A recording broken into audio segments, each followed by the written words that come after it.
अस्सलाम वालेकुम, hello and welcome to Sports Room. मैं हूं आपका मेज़बान नजीब अल हसनैन। और ऑस्ट्रेलिया ने T20 सीरीज में कर लिया क्लीन स्वीप और होबार्ट में भी तीसरा मैच अपने नाम कर लिया। Poor performance Pakistan.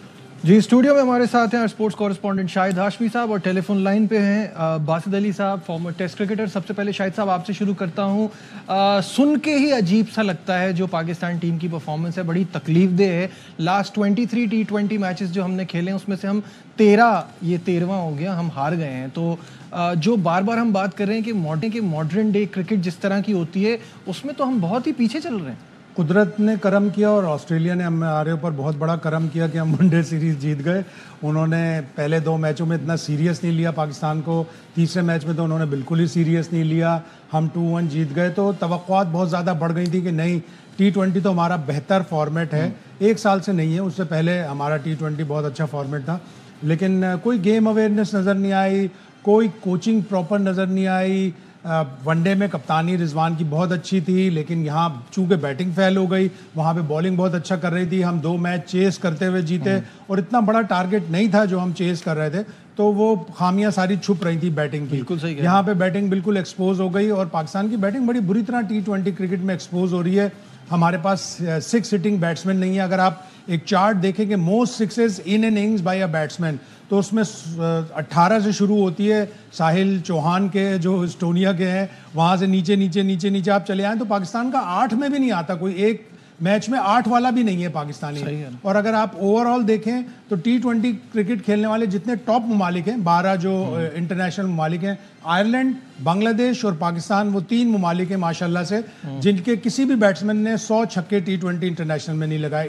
In fact Afghanistan की टीम तक ने लगाए हैं। बाकी West Indies, south Africa, India की तो बात ही डिफरेंट है, वो तो छक्के लगाने में बहुत चैंपियन है। तो हमें अपनी T20 क्रिकेट को बिल्कुल दुरुस्त खतूत पर लगाना पड़ेगा।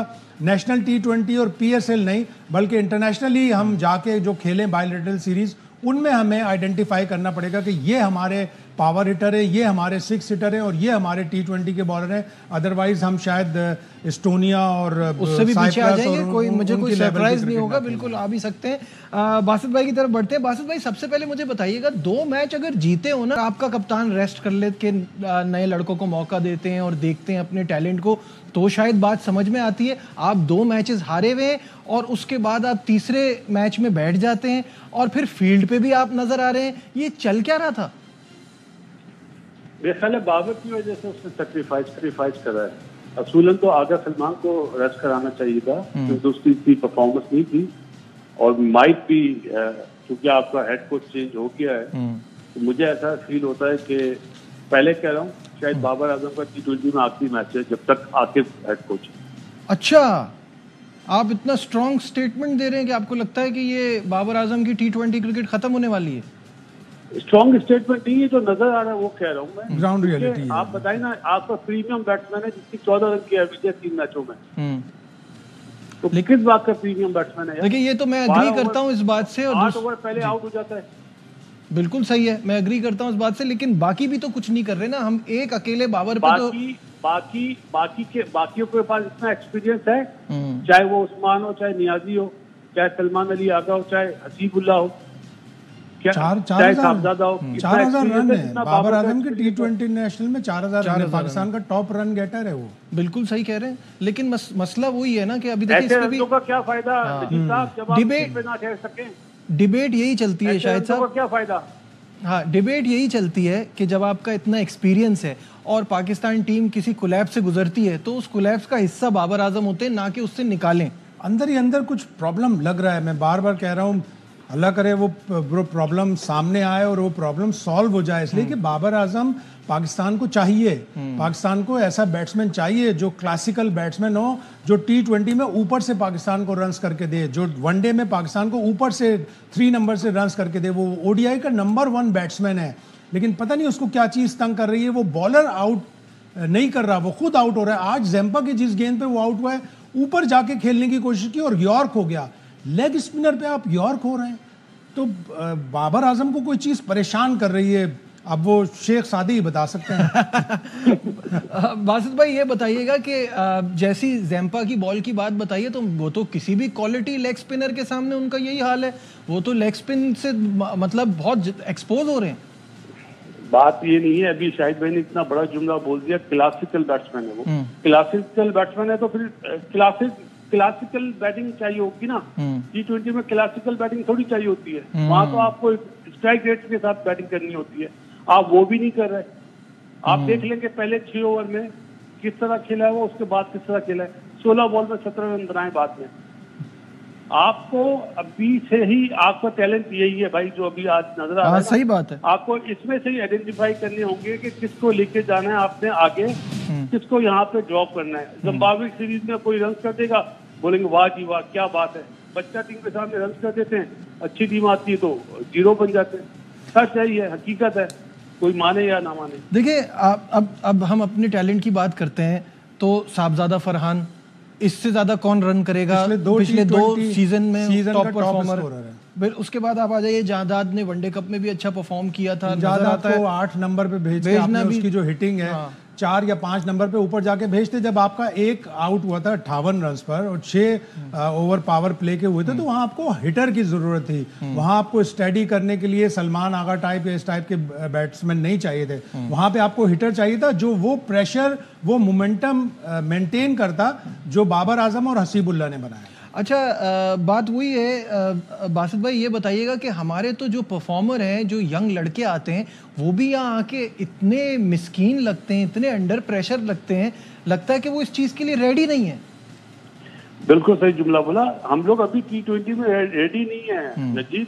हम ऑस्ट्रेलिया में खेल रहे हैं, हमारे बैकलिफ्ट का स्टाइल देख लो, दूसरे जो मैच फिनिशर होते हैं उनके, जो स्टोनिस हो गया या डेविड हो गया, उनके अपना बैकलिफ्ट का स्टाइल देख लो, हम बहुत पीछे हैं। और सबसे बड़ी बात है कि एक दिन पहले ये न्यूज चल जाती है कि आकिब जावेद ने वाइड बॉल में टेक ओवर कर लिया, तो कोच क्या करेगा वहां पे? बैटिंग कोच ऑस्ट्रेलियन जो रहता वहां पे, उसको ये बताना नहीं आता कि 58 रन हो गए, अब किस वे में खेलना है, नंबर फौरन चेंज करने होते हैं।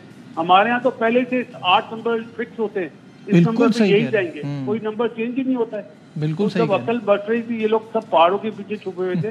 T20 में किसी का नंबर नहीं होता। विराट कोहली पूरा वर्ल्ड कप खराब खेला है, फाइनल में उसने अपनी इनिंग्स को लंबा कर लिया कि सामने से आउट हो रहे थे, लंबा खेल के टूर्नामेंट जितवा दिया उसने। एक मैच, एक इनिंग्स खेली है। हमारे बैट्समैन पता नहीं कब रन करेंगे। बिल्कुल सही। आपको याद होगा पिछले प्रोग्राम में मैंने आपसे कहा था कि हमारा लगता है एक टेम्पलेट सेट है, ये 1 पे आएगा, ये 2 पे आएगा, ये 3 पे आएगा, कोई प्लानिंग नहीं है किस हिसाब से। अगर तेज चल रहा है तो हम उसको और प्रेशर डालने के लिए। नहीं कर रहा तो हेड कोच करे ना। अब आकिब जावेद आएंगे, आकिब जावेद का PSL का अच्छा खासा तजर्बा है, उनको करना पड़ेगा ये चीजें कि आपको आउट ऑफ द बॉक्स चीजें करनी पड़ेंगी। किसी को पिंच हिटर को ऊपर भेजना पड़ेगा। अगर आपका टेम्पो बना हुआ है तो आप उस टेम्पो को टूटने ना दें। अच्छा कोई हिटर भेज देते, आज अगर जहादाद खान भेज देते उसके आउट होने के बाद, हसीबुल्लाह के आउट होने के बाद, तो आपको मेंटेन करके देता टेम्पो। 62 रन में शायद दूसरी विकेट गिरी थी, वहां से आपको टेम्पो चाहिए था, आपने वो पूरा टेम्पो बिगाड़ दिया। अब अगर पाकिस्तान ने 1.5 साल बाकी है T20 वर्ल्ड कप में अगले, अब अगर पाकिस्तान ने अपनी T20 की टीम नहीं बनाई तो फिर कब बनाएगा? आपने आइडेंटिफाई करने, ये हमारे 20 से 25 T20 के प्लेयर हैं जो 6 हिटिंग कर सकते हैं। हमारे तो 6 हिटिंग वाले प्लेयर चाहिए, है ही नहीं हमारे पास। नहीं होंगे डोमेस्टिक क्रिकेट में, आपको बनाना पड़ेंगे। आप 10 से 15 क्यों, अभी नेशनल T20 में कराची का अम्माद आलम बहुत अच्छा बैट्समैन था, उसने इंटेंट शो किया। इंटेंट शो करने वाले हमें बैट्समैन चाहिए। लाहौर के 1-2 प्लेयर अच्छे थे, एबटाबाद का एक प्लेयर अच्छा था, सज्जाद खान एक प्लेयर अच्छा था, यासिर एक बहुत अच्छा प्लेयर है, हसन नवाज, उसके नाम पे ना जाए, हसन नवाज एक बहुत अच्छा प्लेयर है। ऐसे प्लेयर आपको आइडेंटिफाई करने पड़ेंगे, 10 से 15। उनको आप power hitting coach Julian Wood है उसके पास भेजें, ऑस्ट्रेलिया में भेजें ट्रेंट वुड हिल के पास, वो बैटिंग कोच अच्छे हैं। अभी कमिंस ने जब ब्रेक लिया था तो ट्रेंट वुडहिल के पास बैटिंग की तरबियत कर रहा था। वो बॉलर है लेकिन वो बैटिंग की तरबियत कर रहा था, और उसने देखा, आपने आते ही पाकिस्तान के खिलाफ एक चेस जहां पे फंस गया था ऑस्ट्रेलिया, वहां पे उसने कैसे चेस किया, और उसने अपनी आंखों का भी इलाज करवाया, लेजर ट्रीटमेंट करवाई थी। गेंद मुझे सही से नजर आए शाहीन शाफरीदी की, नसीम शाह की, और उसने कैसी बैटिंग की, और वो टेस्ट मैचों में भी ऐसी बैटिंग कर चुका है। 5 ऐसे ओकेजन है जिसमें उसने ऑस्ट्रेलिया को चेजेस में मुश्किलात से निकाला है अक्रॉस 3 फॉर्मेट्स। I agree. और ऐसे ही हमें भी प्लेयर्स की ज़रूरत है जो हर जगह अपना रोल अदा कर सकें। हमारी टेल तो देखें बिल्कुल ही रेजिस्ट ही नहीं करती। बासित भाई, बैटिंग की बात हो रही है तो ज़रा नाजरीन को ये भी दिखा दें कि जितना मुख्तसर फॉर्मेट होता है हमारे रन्स भी उतने ही मुख्तसर हो जाते हैं। बैटिंग फिर फ्लॉप हुई है। बासित भाई, बैटिंग जो फ्लॉप चल रही है और जिस तरह से हम खेले हैं ओवरऑल, और ये जो बैटिंग ऑर्डर है, क्या कहेंगे? भाई, बैटिंग में मुझे दो बंदे ऐसे हैं जिनके लिए मैं बात करना चाहूंगा। एक रिजवान और एक बाबर। इन्हें अच्छा शो करना चाहिए था। इसी तरह बॉलिंग में नसीम शाह को, शहनशाह अफरीदी को अच्छा शो करना चाहिए था। बाकी जो आपने साहबजादा याकूब का बताया, साहबजादा फरहान का बताया, इन्हें तो आप दें अभी जिम्बाब्वे के अगेंस्ट चांस, चाहे वो उस्मान खान हो और इरफानुल्लाह नियाजी हो। इन्होंने थोड़ी सी इंटेंट दिखाई है, लेकिन मसला हम थोड़ा सा मैं पीछे ले जाऊंगा। ये जो डोमेस्टिक खेल रहे हैं ना, जिनके हाथों में जो कोचेस लगे हुए हैं, पहले तो उनकी वैल्यूएशन करें कि आया उन्होंने इंटरनेशनल क्रिकेट खेली है या T20 क्रिकेट खेली है। क्या 120 बॉल का वो तरीका बता सकते हैं किस तरह टैकल करना है? 58 रन की पार्टनरशिप होने के बाद आप 117 पे ऑल पूरी टीम आउट हो रही है। ये मेरा ख्याल है बहुत बड़ी ज्यादती है। सही बात के साथ आप 160 रन करके मैच हार जाए, डजंट मैटर, लेकिन इतना अच्छा स्टार्ट होने के बाद आप 117 पे आउट हो रहे हैं, तो इसका मतलब आप ग्रास रूट के जो ये कोचेस लगे हुए ना, सिफारशी, इनका कसूर है। पहले वो बोलते हैं ना चेयरमैन पीसीबी साहब सर्जरी करनी है, तो यहाँ से तो सर्जरी करें। दोस्त तैयारी में तो ये सब कोचेस लगे हुए हैं, लगाएं और इसी तरह ठीक है, हारते रहें। ठीक है। चाहे नेपाल से आ रहे हैं। चेयरमैन साहब का आपने जिक्र किया तो उन्होंने भी आज मीडिया से बातचीत की है, उस पर आएंगे on the other side of this break. हमारे साथ रहिए।